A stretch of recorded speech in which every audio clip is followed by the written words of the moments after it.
ನಮಸ್ಕಾರ.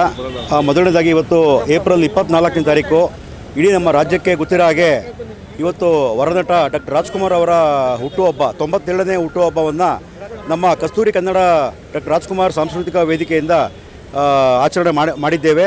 ಮತ್ತು ಇನ್ನೊಂದು ಹೇಳೋಕ್ಕೆ ಇಷ್ಟಪಡ್ತಾ ಇದ್ದೇನೆ, ಏನಂದರೆ ಇಡೀ ನಮ್ಮ ಕರ್ನಾಟಕದಲ್ಲಿ, ಅದು ನಮ್ಮ ಬೆಂಗಳೂರಲ್ಲಿ, ಇಡೀ ಬೆಂಗಳೂರಲ್ಲಿ ಇರ್ತಕ್ಕಂಥ ಒಂದು ವಾರ್ಡಲ್ಲಿ ಡಾಕ್ಟರ್ ರಾಜ್ಕುಮಾರ್ ಅಂತ ಇಟ್ಟಿರೋದು ನಮ್ಮ ಒಂದು ಗೋವಿಂದನಗರ ವಿಧಾನಸಭಾ ಕ್ಷೇತ್ರದಲ್ಲಿ ಇರತಕ್ಕಂಥ ವಾರ್ಡ್ಗೆ ಡಾಕ್ಟರ್ ರಾಜ್ಕುಮಾರ್ ವಾರ್ಡ್ ಅಂತ ಹೆಸರಿಟ್ಟಿದ್ದೀವಿ. ಆ ವಾರ್ಡಲ್ಲಿ ಇವತ್ತು ಅಣ್ಣವರೊಂದು ಒಳ್ಳೆಯ ಅತ್ಯುತ್ತಮವಾದ ಒಂದು ಪುತ್ಥಳಿಯನ್ನು ಇವತ್ತು ನಾವು ಪೂಜೆ ಮಾಡಿ ಅವರ ಜಯಂತ್ಯೋತ್ಸವವನ್ನು ಆಚರಣೆ ಮಾಡ್ತಾಯಿದ್ದೀವಿ. ಜೊತೆಗೆ ಇನ್ನೊಂದು ನಮ್ಮ ಬೇಡಿಕೆ ಮತ್ತು ಆಸೆ ಏನಂತಂದರೆ, ಈ ರಾಜ್ಕುಮಾರ್ ವಾರ್ಡಲ್ಲಿ ಒಂದು ದೊಡ್ಡ ರಾಜ್ಕುಮಾರ್ ಅವ್ರದ್ದು ಪುತ್ಥಳಿ ಒಂದು ಇಡಬೇಕು ಅಂತ ಅಂದ್ಬಿಟ್ಟು ಆಸೆ ಪಡ್ತಾ ಇದ್ದೀವಿ.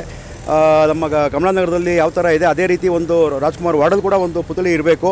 ಜೊತೆಗೆ ಡಾಕ್ಟರ್ ರಾಜ್ಕುಮಾರ್ ವಾರ್ಡ್ ಅಂತ ಇಟ್ಟಿರೋದ್ರಿಂದ ಈ ವಾರ್ಡಲ್ಲಿ ಡಾಕ್ಟರ್ ರಾಜ್ಕುಮಾರ್ ಅವ್ರದ್ದೇ ಒಂದು ಲೈಬ್ರರಿ, ಅವರ ಸಾಧನೆ, ಅವ್ರು ಹುಟ್ಟಿದಾಗಿಂದ ಅವರು ಕಾಲ ಆಗೋವರೆಗೂ ಏನೇನು ಸಾಧನೆಗಳು ಮಾಡಿದ್ದಾರೆ, ಎಷ್ಟು ಸಿನಿಮಾಗಳು ಮಾಡಿದ್ದಾರೆ, ಎಷ್ಟು ಪ್ರಶಸ್ತಿಗಳು ಬಂದಿದೆ, ಎಷ್ಟೆಷ್ಟು ಅವರು ಹಾಡುಗಳು ಆಡಿದ್ದಾರೆ, ಅದ್ರದ್ದು ಒಂದು ಲೈಬ್ರರಿ ಮಾಡಬೇಕು ಅಂತ ಅಂದ್ಬಿಟ್ಟು ತುಂಬ ಒಂದು ದೊಡ್ಡ ಆಸೆ ಇದೆ.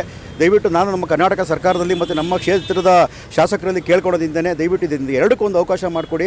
ಜೊತೆಗೆ ಡಾಕ್ಟರ್ ರಾಜ್ಕುಮಾರ್ ಅವರಿಗೆ ಭಾರತ ರತ್ನ ಪ್ರಶಸ್ತಿಯನ್ನು ಕೂಡ ಒಂದು ಕೊಡಬೇಕಾಗಿ ನಾನು ಕರ್ನಾಟಕ ಸರ್ಕಾರದಲ್ಲಿ ಮನವಿ ಮಾಡ್ತಾಯಿದ್ದೇನೆ. ಇದೇ ರೀತಿ 97ನೇ ವರ್ಷ ನಾವೇನು ಮಾಡಿದ್ದೀವಿ, ಇದು ಅವರ 100ನೇ ವರ್ಷ ಆಗ ಅಷ್ಟರಲ್ಲಿ ಇಷ್ಟು ಬಂದರೆ ತುಂಬ ಖುಷಿಯಾಗುತ್ತೆ. ಮತ್ತು ನಮ್ಮ ಕರ್ನಾಟಕಕ್ಕೂ ಮತ್ತು ನಮ್ಮ ಸರ್ಕಾರಕ್ಕೂ ಒಂದು ಒಳ್ಳೆಯ ಹೆಸರು ಬರುತ್ತೆ ಅಂತ ಹೇಳ್ತಾ ಇದ್ದೀನಿ. ಮತ್ತು ಇನ್ನೊಂದು ವಿಶೇಷವಾಗಿ ಹೇಳಬೇಕು ಅಂತಂದರೆ, ಇವತ್ತು ನಾವೇನು ಪುತ್ಥಳಿ ಮಾಡಿದ್ದೀರ ಇಲ್ಲಿ ಯಾವುದೇ ಕಾರಣಕ್ಕೂ ಯಾರ್ದು ಕೂಡ ಇದರಲ್ಲಿ ಒಂದು ಏನಂತಾರೆ ಅದಕ್ಕೆ ಒಂದು ಟೆಂಡರ್ ತೊಗೊಂಡು ಮಾಡಿರ್ತಕ್ಕಂಥದ್ದಲ್ಲ. ಇದು ಈ ಸಂಘ ಸಂಸ್ಥೆಯವರು ಸ್ವಂತ ಕೈಯಿಂದ ದುಡ್ಡು ಹಾಕ್ಕೊಂಡು ಈ ಆರ್ಚ್ ಇಂದ ಹಿಡಿದು ಭುವನೇಶ್ವರಿಂದ ಹಿಡಿದು ಮತ್ತು ರಾಜ್ಕುಮಾರ್ ಪ್ರತಿಯೊಂದು ಈ ಸಂಘದವರೇ ಮಾಡಿರೋದ್ರಿಂದ ಆ ಸಂಘಕ್ಕೆ ನಾವು ಯಾವ್ದಾದ್ರು ನಮ್ಮ ರಾಜ್ಯದಲ್ಲಿ ಮೊದಲನೇ ಬೆಂಬಲ ಕೊಡಬೇಕು ಅಂದರೆ ಈ ಸಂಘಕ್ಕೆ ಕೊಡಬೇಕು ಅಂತ ಅಂದ್ಬಿಟ್ಟು ನಾನು ಕೇಳ್ಕೊತಾ ಇದ್ದೇನೆ.